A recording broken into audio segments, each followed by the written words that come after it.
do you personally, your group, Chicago Food Depository, how do you employ innovation to help solve the problem of hunger? A lot of different ways. I will give a quick commercial to Accenture. Lori and I were talking about a colleague who, this is a great, for all of you who are thinking about your next chapter, he had been a great executive at Accenture who came to retirement and decided he really wanted to have impact in a different way. And he cold called the Greater Chicago Food Depository and said, I have a set of skills. I know you have no idea who I am. Let me volunteer on a project and you can decide whether I'm good at what I do. He did. He was great. He now leads innovation for the Food Depository.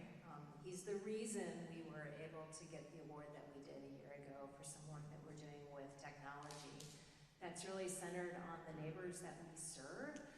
And so I would say one of our superpowers is having this mission that draws people in, and then being open when people show up and say, I'm a chef, I want to be a part of your mission. I am somebody who has a career in thinking about how we can use technology to solve problems. I am a supply chain expert, or I am a finance expert, and being I think our job is to create a table where everyone can come and be a part of a mission. I would also say it's having a point of view that our neighbors deserve the very best. And so I just want to lift up when I heard Chef say about the people who come into your restaurant, you said they need to feel loved. And I got goosebumps because that's what we talk about when we talk about food pantries. That's what we talk about when the Greater Chicago Food Depository partnered. We were the emergency responder on the first wave of responding to our new neighbors who were coming into Chicago. And at one point last fall, we were serving 30,000 meals a day, leaning on Black and brown-owned restaurants to partner with us.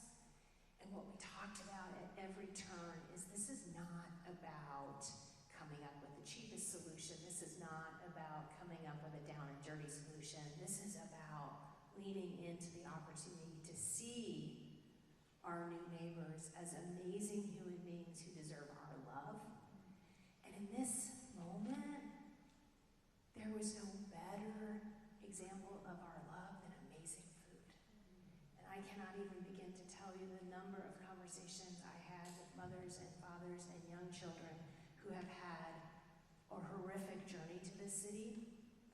I have also had this conversation with mothers and fathers and children who have lived in Chicago all their lives. It is often the worst day of their life when they have to turn to a food pantry.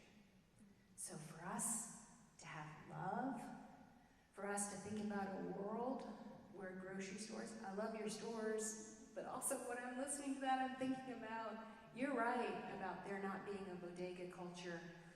That is a problem to solve in Lincoln Park. It is a moral imperative in Garfield Park.